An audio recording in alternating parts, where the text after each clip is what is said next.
and how are other places doing things differently. So we had someone from Australia comment in, some from the US, from Ireland, to really be able to look at these in a comparative and a critical question to say, what are the strengths of our system, what are the limitations, and where do we need to make change?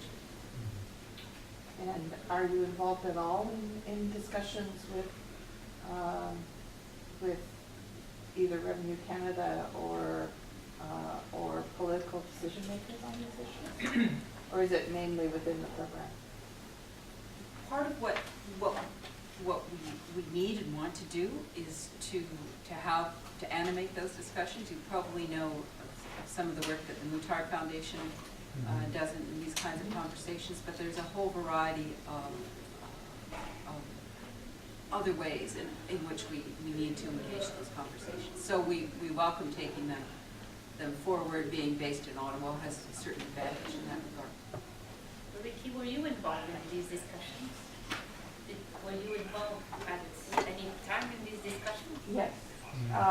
What were you Not doing? so much a little bit with Revenue Canada, but more, it was before I came to Oxfam, actually, when I was at CCIC, when there was a debate in Canada about changing the regulations, the CRA regulations. That was, Paul Martin made some changes in terms of eligibility, for example, of stocks and bonds for charitable registration. So he was open to a widening, and then we were also discussing to what extent it would be possible to change the definition and the regulations.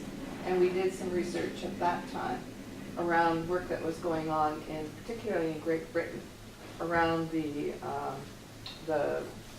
renovation of the charity law, which in Britain was done quite successfully.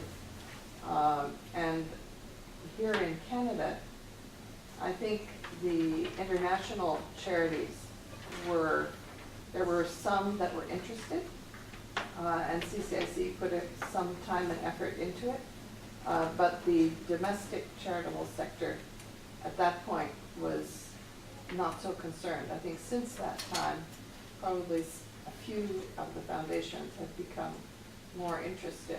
But the thing is that now, when there is so much more responsiveness to complaints as excuses for witch hunts, that it's almost either we missed the boat or we're coming up to another possibility for revision. There is very little history of that. There is a lady in Halifax who's working on the history of taxation in Canada, and she's still not come around that one. And our very own historian of taxation, who was at your foundation meeting, I think, and I asked him because of my taxation question for that Oxfam had to spend a year and all that, and he could not retrieve that bit of taxation very quickly. So there's a lot of work to be done to see, at which time what changed and everything in parallel with Britain. It's in the book on the history of Oxfam in Britain, how they fought initially to be able to be, but they're constantly fighting for their own advocacy. But how and when that works is not well researched whatsoever. And it's hard, and for people like me who are bored to tears by taxation to actually go and do that history. It's a hard thing to retrieve, but it's fundamental. Well, nobody seems to want to change the Elizabethan definition. I know. Well, just the first thing I want to say is incredible appreciation for taking us to St. John's and through that history, which was foundational to the Oxfam mind. And whether the founding myth was myth or not, you could tell in the evidence that you brought forward how powerful it was. But on this discussion that you raised, I guess one of the things that comes to mind is, Aretha Franklin, R-E-S-P-E-C-T.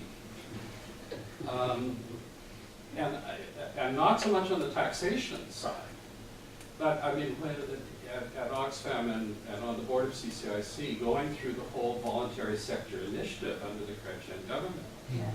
in Yes. which so much effort went into how the government should properly relate to these organizations, whether they were football clubs, health auxiliaries, international organizations, or whatever. Or the Canadian Historical Association. Pardon? We're stuck with that as well. The Canadian Historical Association. We're stuck with that. And there was this sense, in a sense, of mutual respect, and there were guidelines for how, in a sense, activist organizations should lobby or make representations, and how they should be received, and transparency and all that. And to my mind, that has all evaporated. It evaporated under the Chrétien Martin government, but since then it's just been thrown onto the garbage.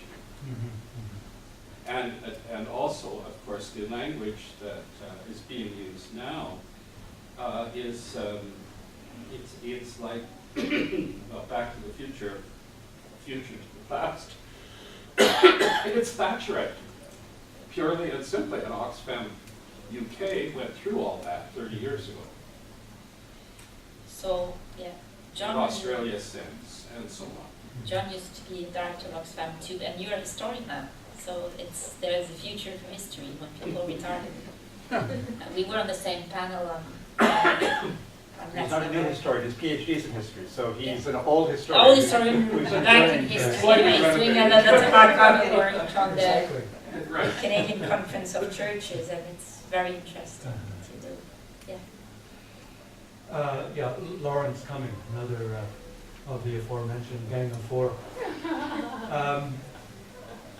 This is fascinating piece of history, and I was particularly interested in what you said about the current confusion, anger about closing offices, and then, of course, the dreadful fire. What's your sense of where this piece of history is going? Which piece of history? The history of... The history of the St. John's Oxfam Centre and Oxfam in Newfoundland. I was there only for two days, so it's very hard. One of the answers I've already given is that it's, when you do that history and you say, I'm doing a history of an NGO, that's what I do, that's my class. Now, Yeah. People travel from governmental organization to non-governmental organization all the time, to the UN, so it's very hard to isolate your topic. So in this case, there is the house, and the house it's not there anymore, an extraordinary place. And because it was that, right, like we didn't have one like that in Ottawa, because it was that, because it's there in many communities in the UK, a lot of things happened. But then it was there for a reason as well. So that is dramatic because the place is an actor. So that's a very sad thing. That there's an interruption. There really something has been interrupted. Sorry.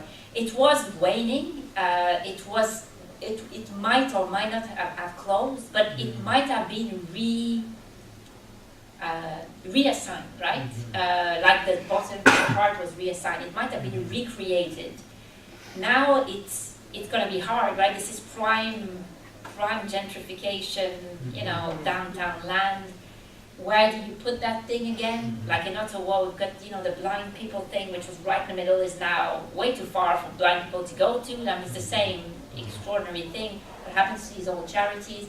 So whatever reopens, it's not going to be that. And that's the fire really put an end to something. Then after that, there was the problems, the vagaries of provincial, municipal politics, of trade unionism, all that was very important. It's hard to see a lot of disappointed people, and there's a frustration, there's some energy that is just not going anywhere, right? That seems to be just I don't know. I can't say. I mean, there are things that are traveling. Kelly illustrated one of the main public health tale for children that is traveling in Africa in all sorts of languages, and is been translated again and again. So the things are traveling.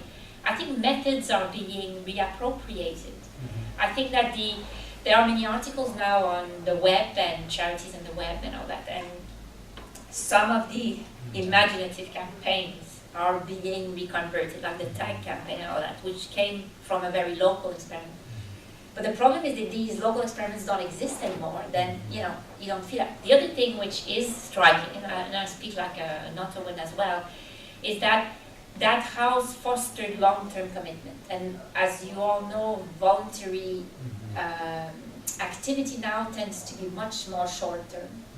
And it's very hard for the sustainability of these local ventures. And I think that was visible there. So I don't really have a good answer to that. Can you talk a little bit about the other kinds of institutions in St. John's? I mean, the way I hear you talking, there's nothing like it in St. John's. It's absolutely unique. Is that a fair conclusion? Well, there's all sorts of things. I mean, the reason why it's there is because of the unions, where they're like John Green's dad was from Fogo Island. He was a fisherman. He was raised in a tradition of workmen's solidarity and self-improvement, right? So when I speak about these traditions, I'm saying it's not a chance that this happened. It's because there were existing traditions of involvement. Where it became unique is on its international outlook. It's by the trade union, NAPE would not have had that lively an outreach branch had it not been fostered by Oxfam. It was there, but then it was really fostered and helped and nourished by Oxfam. The same for the nurses, right? But the nurses were there, and they had their network and all that. So it's kind of a cross-fertilization of many institutions that are very also locally important and that irradiate in the whole province. But where they are unique is that, and they're not that unique anymore for that. Now there's a lot of international students at Memorial. So, and when the CBC, who had their office not very far in the early 90s, I think late 80s, saw 4 African guys walking down the street. They phoned Oxfam to say, "Are they your guys?" Yeah, because for them, international meant Oxfam. When some Filipino fishermen were, enslaved on a ship and tried to fly away and to demand asylum, the mayor and the fishermen asked Oxfam to do something.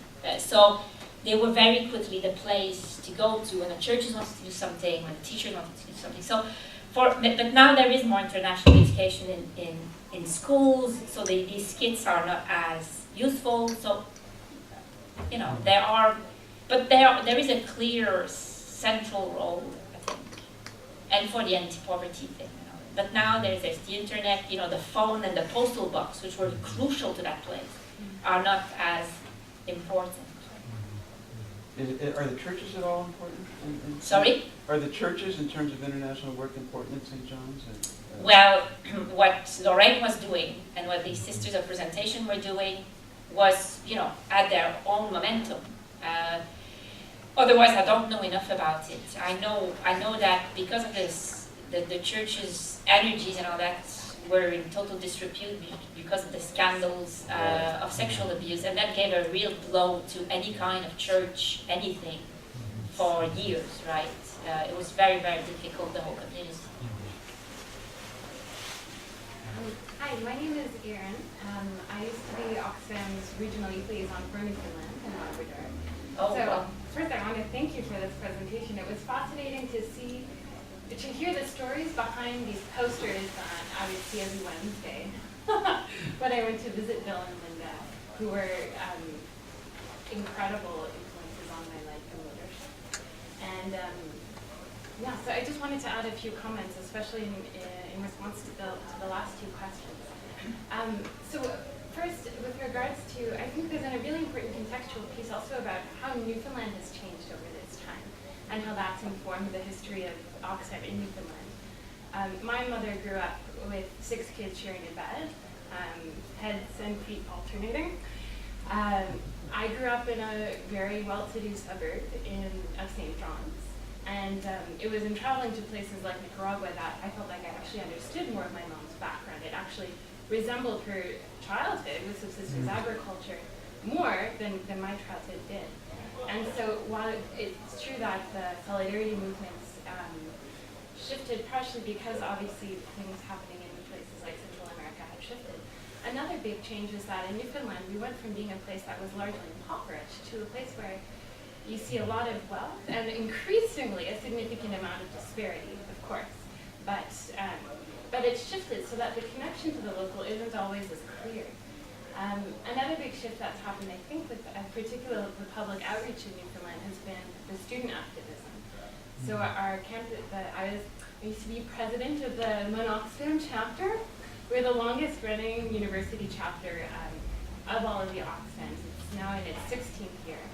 And so one lucky thing is that our archives are all on Facebook rather than in the Oxfam House. And then there's a lot of history in the support of the university center. Really careful about keeping digital stuff. That's another chapter of preservation. It's true, but where is it going to be in 20 years? It's a hell of a question. That's true. Yeah. So we'll have to follow up on that. And so that's linked to that though. I think there's also been a really interesting rift between the youth movement of Oxfam, which has been extremely active, regular meetings, outreach events, fundraisers every week or 2 weeks or so, and the local outreach, which had really been waning in the past number of years. And particularly on the issue of closing the office. It was something that most of the youth who were active in Newfoundland thought was a pretty logical thing to do, given that we were a development organization. So why do we have an office in a place that has 500,000 people? And where there isn't a lot of need for local work, or there wasn't a lot of local work happening in solidarity, it was more so public outreach. And so, but our voices, I don't think we weren't very vocal, because there is also, there's a very real tension there and a very real perception of betrayal, I think, in sharing those opinions and experiences. So. Thank you very much. You know what, well, first of all, I need to have your name, but if some of you ever want to say stuff online, you can go to my website and comment on my, there's a place for that talk if you want to write about it, but I'll try to talk to you anyway, but thank you very much for all that. So I'm Robert Fox, I work for Oxfam. Because underlying Aaron's position is, we're very much struggling ourselves with sort of understanding the nature of place, and we come from a strong history of activism within Canada, and we come from a strong clarity that our biggest contribution to changing the world is to change Canadians and to have an impact on attitudes and behaviors in this country. But when we look at the St. John's experience, and it's not unique because we can find it in other parts of Canada as well, but it was extraordinary because it is a place that had a class analysis that you wouldn't find broadly to the same extent in a Toronto, but you might find it in a Sudbury, right? It had a place of, it was the hinterland. Its sense of colonialism and the history of colonialism and the people who were powerful, who lived on the hill or were away, and their day-to-day experience was within a generation, and I pick up very much on the point that Aaron made, within a generation, this was their experience. Whereas in a Toronto and a Montreal, in a Vancouver, there's no shortage of class dynamics and there's no shortage of inequality, but the way people perceived that was quite different than in a St. John's until, as I say, literally this last generation.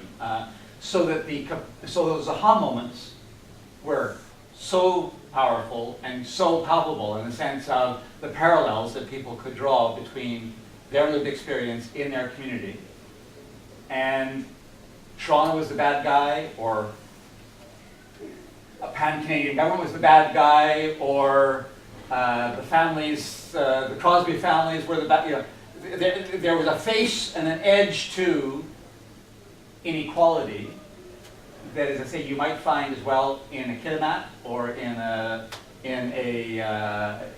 Sudbury that you don't necessarily find in a lot of other metropolitan centers.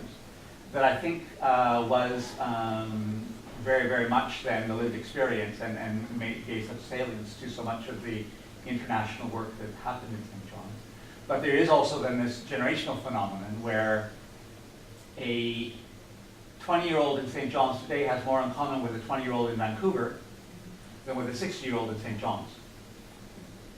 And that is actually changing then the nature of how you engage with whom you engage. A 20-year-old at Memorial right now sees themselves as a global citizen,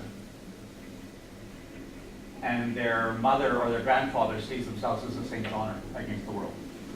And that also has a dimension in terms of how this story plays out and its past and its future. And to do that, I mean, I've not done the history of no regional office yet, right? That's the first one. I did it in a kind of emergency. So I suppose I'm going to discover some of these discrepancies if I do Toronto in a similar way. And I have done interviews in the core of the 60-year-olds, right? So I do, and I tried at the end to speak about transformations, and partly, you know, these 60-year-olds are themselves part of that transformation. I mean, they help bring along that global sense. So I'm aware it's a complicated story, and you've not even started to talk about the internet and the communication and the technology.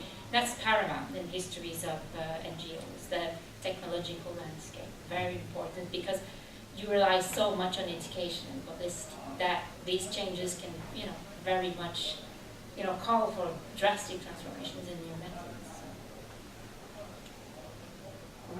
I just wanted to add yet more to what Erin has said. I mean, one of the things that was striking to me was that, except for that one no sweat poster that says exploitation is never in fashion, there is nothing in what you showed us that was after 1999.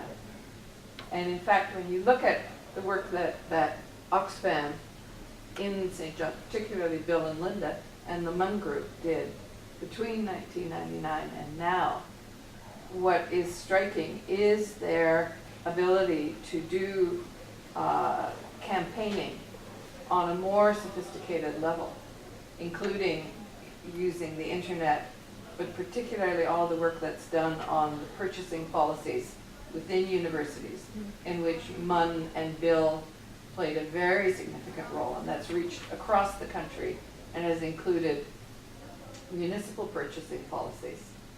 So when you, and the work on education, so when you look at those campaigns, which were sort of post old Local. Oxfam, Yeah. post-local, but we're still local and global at the same time, but in a very different way. That's not part of the story, and I'm sure there are very good reasons Yeah, why, but it's part of this kind of... Yeah, and I distributed that thing for that, Yeah. I'm sorry, but my worry on this one, maybe I'm completely wrong and I don't know the story as much as you do, is that what if that energy and that creativity came from that? I'm just worried that, because to me I recognize in these campaigns on water and fair trade and all that, the same energy. I'm just worried that, will that survive the delocalization of charity? You know, is some of that creativity not born from deep roots in one community? I don't know that's I think one of the geniuses is that, I mean, you can see Bill's fingerprint on some of those global campaigns. Yeah. You can absolutely see it. Yeah. Particularly the work on purchasing policies. So I think that in the best of all possible worlds, you don't sacrifice the one Yeah. for the other. Yeah. And I think, oh, sorry.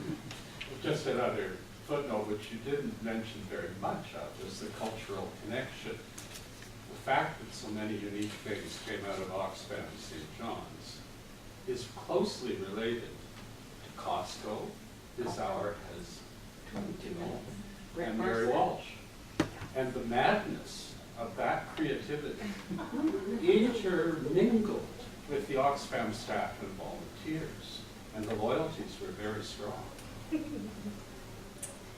it also raises, we do need to wrap, an interesting question in today's sector. Who are which organizations are the kind of boundary spanners that Oxfam was, and was because of place, but the ability to connect trade unions and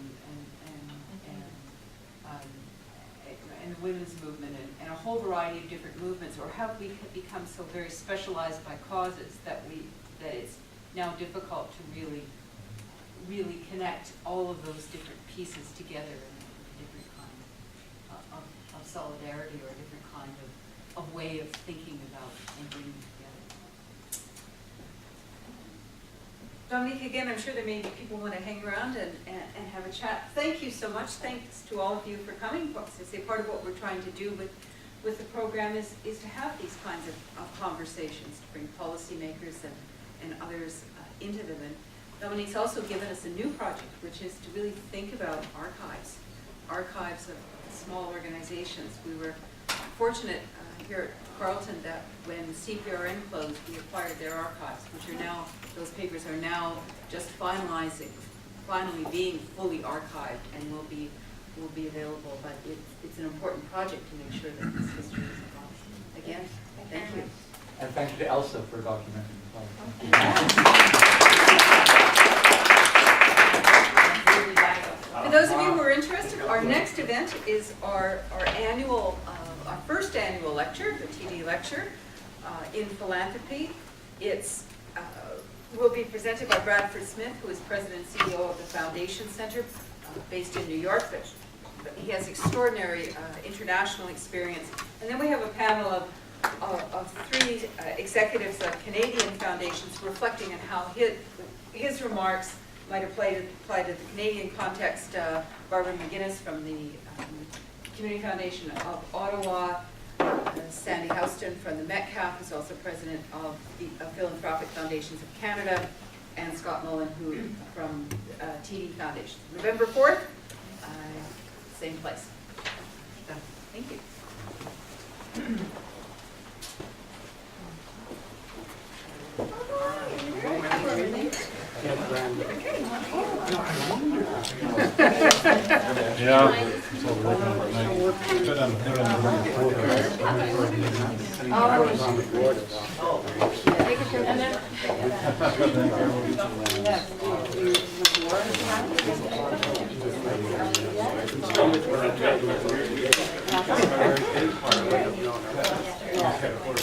Okay, well does she know that? Because I think that's really important. Well, I didn't realize it.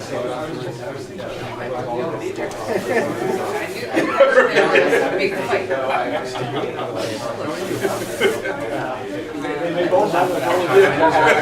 If the government has its way, yeah, that's right.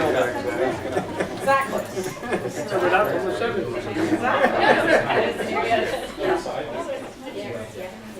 Are you still interested in mayor by any chance? No. Remember mayor too? Good to see you.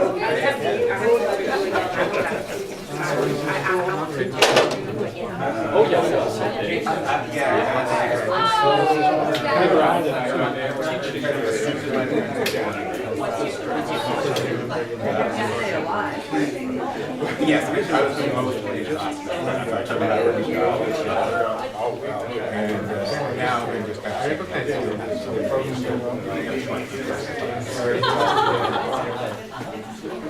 it sounds like you're doing some exciting work.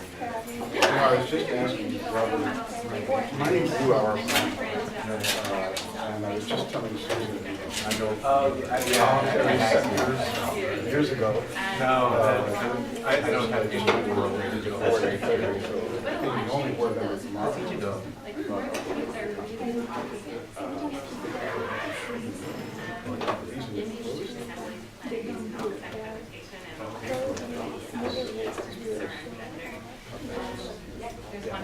there's nothing we're doing. Yeah. Yeah, that was. Different topics and different. Yeah. Oh, jeez. Some good ones and some bad ones.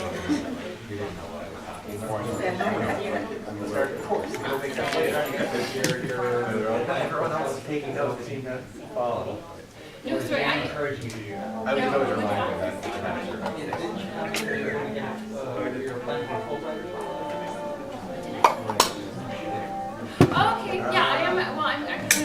So, you know, I mean, this is the whole thing.